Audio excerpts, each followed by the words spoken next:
Hai fellas, it's Acipa. Kali ini aku nggak akan review buku dulu, tapi mau ngasih rekomendasi ke kalian aplikasi untuk baca buku digital. Karena buat aku sendiri nih, udah cukup lama nggak beli koleksi buku fisik. Karena uangku terbatas, tapi aku tetap suka untuk baca buku. Jadi aku pikir gimana ya caranya supaya aku tetap bisa baca, tapi nggak bikin dompet kering. Walaupun awalnya aku nggak begitu suka untuk baca e-book karena bikin sakit mata, tapi lama-kelamaan suka juga. Apalagi beberapa aplikasi sekarang punya pengaturan untuk menyesuaikan dengan yang kita inginkan. Sekarang sih kalau aku pribadi nyamannya adalah untuk baca buku digital. Jadi kalau misalkan teman-teman ngerasa pengen nyobain juga nih baca buku digital atau ebook, so pantengin terus sampai akhir karena aku bakal kasih 6 rekomendasi plus tempat baca buku digital yang gratis maupun berbayar tapi masih terjangkau. Dan pastinya jangan lupa untuk subscribe, klik lonceng di sebelahnya, dan jangan lupa give me a thumbs up. Tonton sampai habis ya.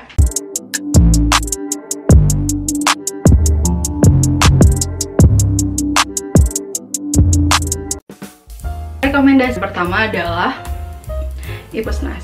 Jadi Ipusnas ini adalah aplikasi baca buku digital dari Perpustakaan Nasional Indonesia. Ada banyak banget koleksinya. Aku pribadi sih lebih senang untuk ikuti koleksi populernya gitu. Karena tuh ada sekitar 52.000 judul buku dengan kopiannya itu ada sekitar 636.000 buku. Dan ini tuh udah diikuti sama sekitar 750.000 orang gitu.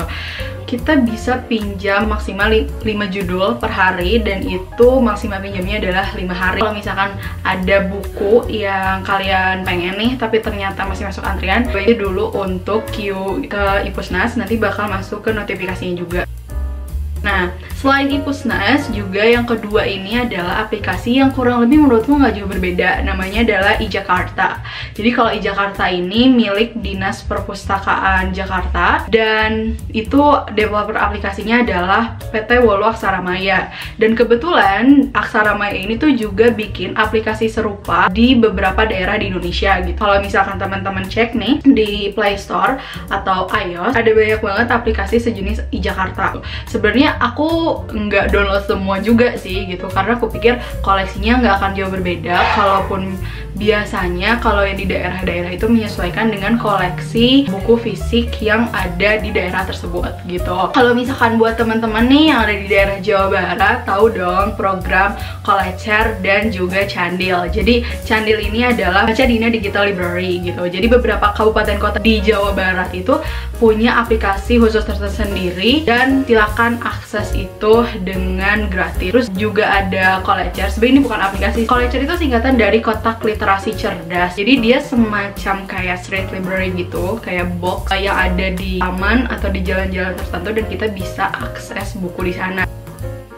Nah, yang ketiga ini adalah aplikasi Google Play Books. Kita tahu dong ya kalau Google Play Books ini tuh semacam toko kayak Play Store juga. Kita bisa beli buku digitalnya gitu, yang biasanya harganya itu lebih murah dibandingkan dengan harga buku fisiknya. Di Google Play Books ini teman-teman juga bisa baca buku secara gratis kalau kebetulan si penerbit atau penulisnya itu membuka akses untuk kita ngedownload buku bacaan tersebut gitu.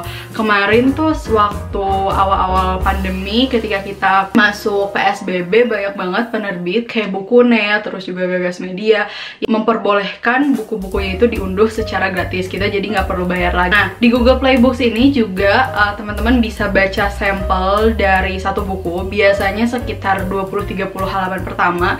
Jadi kalau misalkan kalian bingung nih untuk mau beli buku fisiknya gitu kan, ini isinya tentang apa sih gitu, bisa baca halaman-halaman awalnya untuk ngasih tahu impresi awalnya gitu, apakah buku ini mending dibeli atau enggak.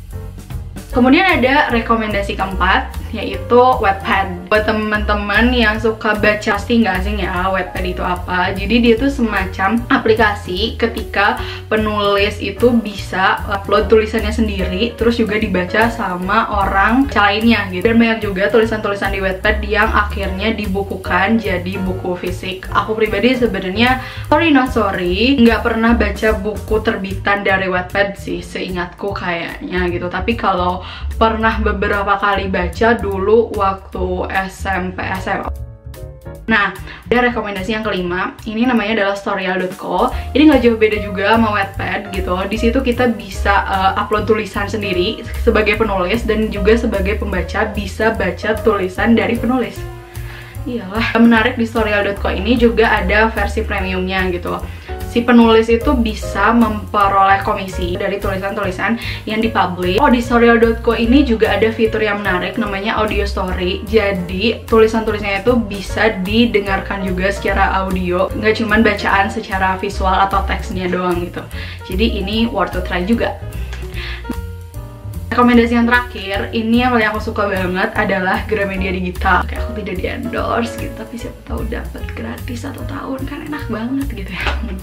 Di Gramedia Digital ini sifatnya langganan, 1 bulan itu 89.000. Kita bisa akses buku baik fiksi maupun non-fiksi dari kelompok Kompas Gramedia. Mulai dari kayak Gramedia Pustaka Utama atau GPU, terus juga KPG, terus juga Pop Ice Cube, Koma Books, dan lini-lini di Kompas Gramedia lainnya gitu.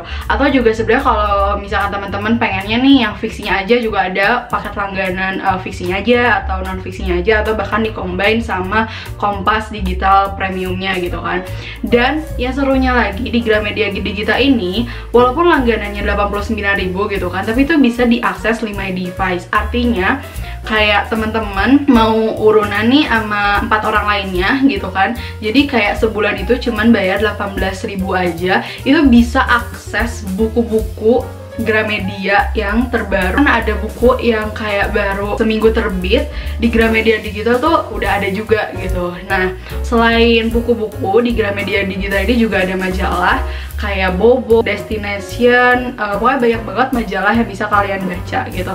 Jadi menurutku sih worth banget ya dengan langganan 89.000 gitu. Kalaupun kita pengen akses sendiri aja, itu kalau 89.000 beli buku mungkin sekitar 1 buku lah ya, 1 atau 2 buku tergantung harga mungkin.